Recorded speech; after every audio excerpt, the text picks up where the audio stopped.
James, Mel, Ennis. These three wines are next. From the producer, Project M.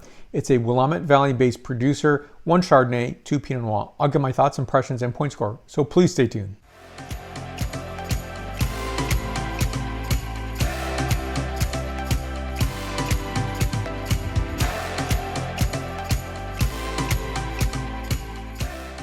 Please give a like, subscribe to this channel. It's very mathematical, very cool, modern, contemporary designs.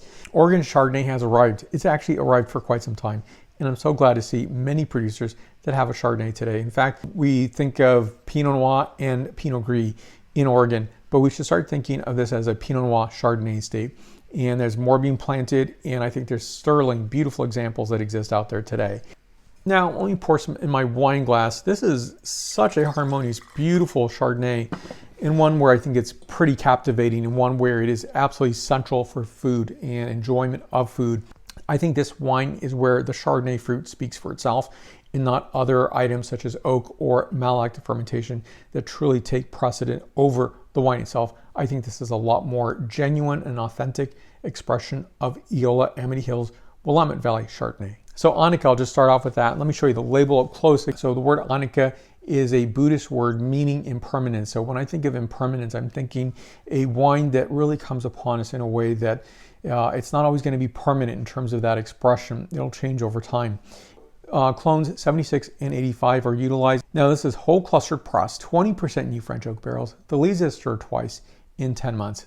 And so 12.5% ABV, pretty rare. You will see that in Oregon versus say other new wine world states that produce Chardonnay. So I think it's a great way of tasting wines. Yes, you can have a balanced wine at 14.5, but I also like to taste something at a lower ABV, especially for Chardonnay. So I think it's a really beautiful, wondrous treat here.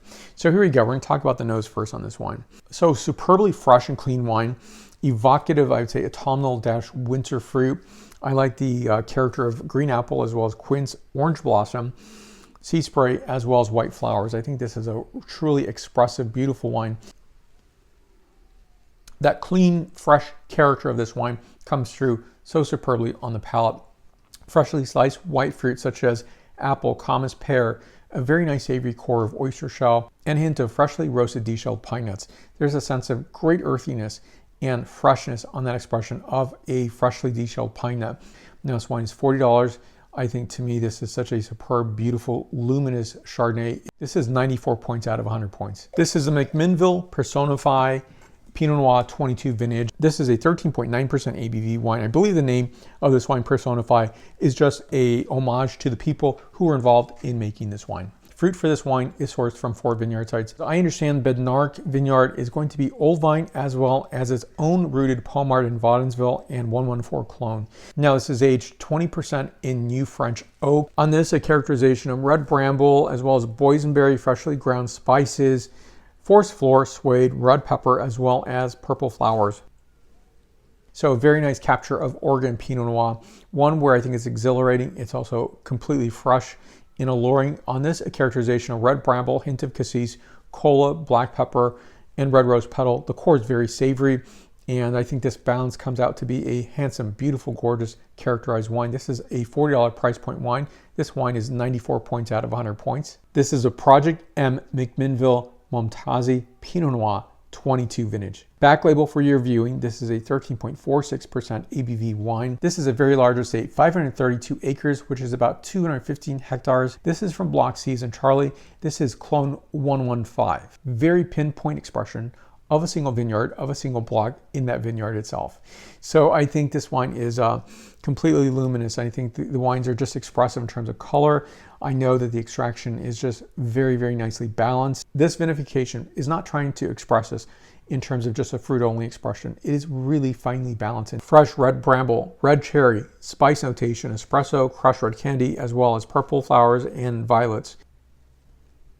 A very lively and fresh wine.